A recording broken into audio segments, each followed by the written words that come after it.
un pas au moment où la balle quitte le pied du tireur qui commence, c'est le Nigeria.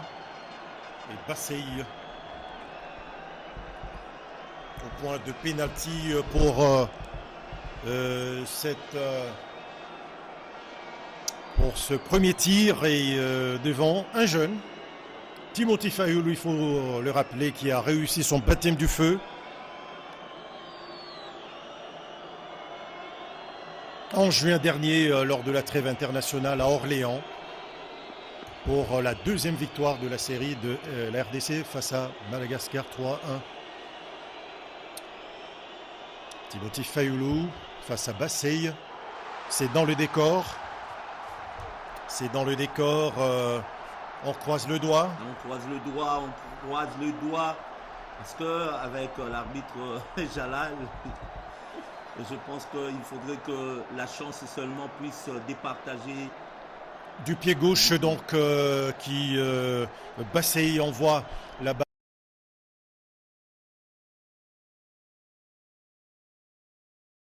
balle dans le décor. Il avait un peu son corps très en arrière. Hein. Tout à fait. Et la prise d'élan n'était pas à même de lui permettre d'effectuer un bon tir. Et là, ce sera un droitier ou un gaucher. On va suivre. La position est un peu cachée. C'est Samuel Moutoussamy, un gaucher. Tout à fait. Oui, un gaucher qui avait réussi sa tentative face à l'Égypte. Ça ne rentre pas, il a échoué. Pas de concentration pour Sami Moutoussamy qui va aussi manquer sa tentative. Et la pluie qui s'est remis, qui s'est invité dans cette fête. Donc 0-0, Sami Moutoussamy qui n'a pas réussi. Et c'est met en opposition de l'expérimenté Nwabali. Y avait-il pas de la place pour mettre cette balle à ras de sol? Tout à fait, il fallait jouer à ras de gazon et sûrement avec un boulet des canaux, il pouvait bien tromper les portiers. Maintenant, c'est au tour de Timothy Fayulu. Devant Simon Moses. Devant Simon Moses, un droitier. Et Timothy Fayulu qui met sa main en opposition pour le deuxième raté nigérian.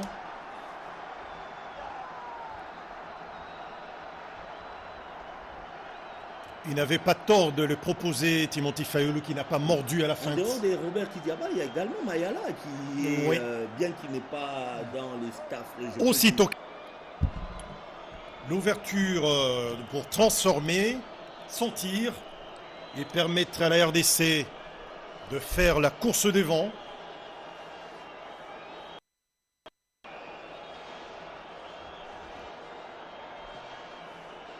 Il y a des projectiles apparemment ou c'est une bouteille juste qui est tombée Il y a des supporters nigérians qui sont juste derrière la cage de Nwabali qui cherche à perturber l'attention. Il a pris une longue prise d'élan et qui le transforme de force du côté où le gardien est parti.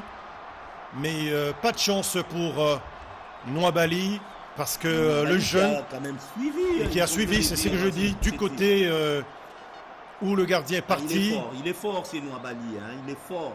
Malgré qu'il est battu, mais on sent qu'il a été du bon côté. Absolument, il est parti du bon côté, congratulé par Steve Kepwadi et Gaël Mokaou. 1 pour la RDC, 0 pour le Nigeria. Ce sera le troisième tireur nigérian. On va suivre. C'est Akor Adams. Akor Adams pour le troisième tir nigérian. À suivre peut-être Timothy Fayulu. Ça rentre. Et le Nigérian qui a remis le pendule à l'heure. Place au troisième tireur congolais.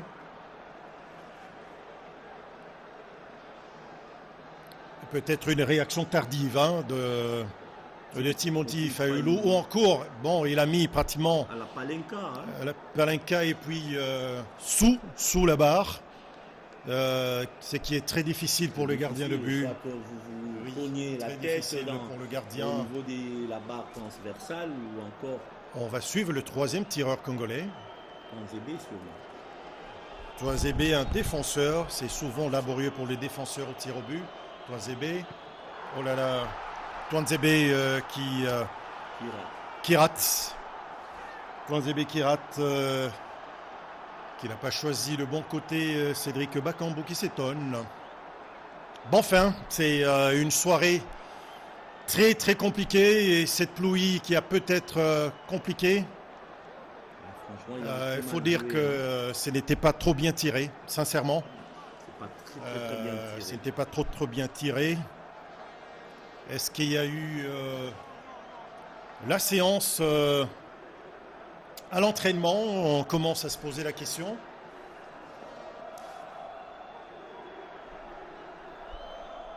Il faut arrêter celui-là, Fayulu, Timothy, pour entretenir l'espoir du côté de la République démocratique du Congo.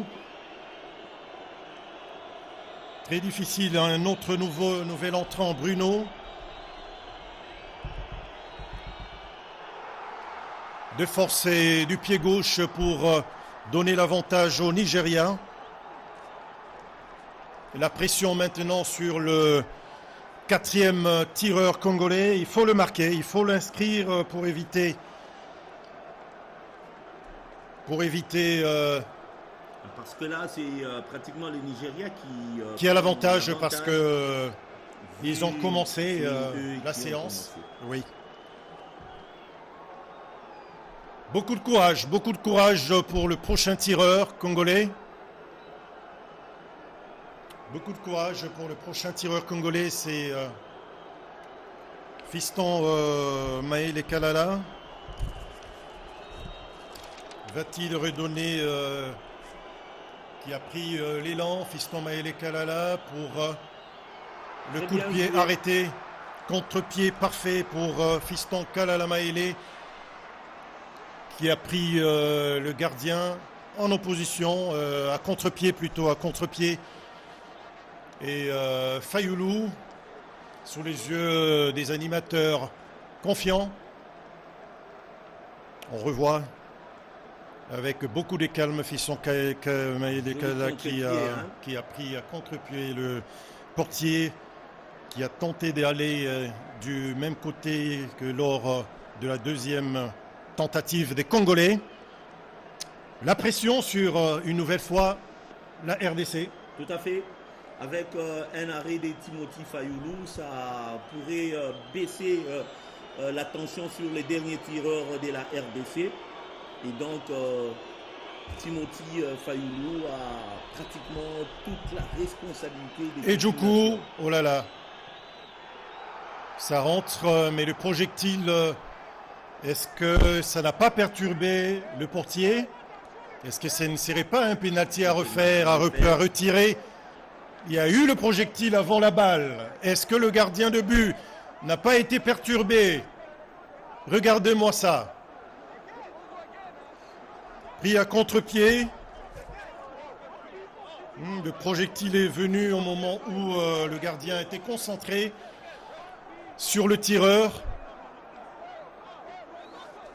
Franchement, il y a un tas de questions à poser franchement à certains de nos arbitres. Aujourd'hui, nous avons un ancien arbitre congolais qui a pris les commandes au niveau africain en ce qui concerne ces zones à noir.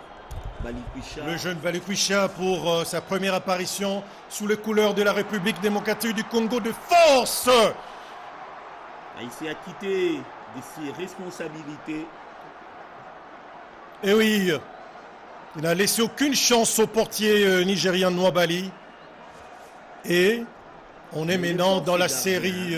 En dehors des Fiston Maël qu'il a pris à contre-pied, pour les autres tirs, il suit quand même la trajectoire, bien que c'est puissant et peut-être que ça arrive à les dépasser à une vitesse un tout petit peu supérieure, mais il va toujours du bon côté. Fayulu pour le 6e tireur nigérian. C'est le défenseur central, c'est ça?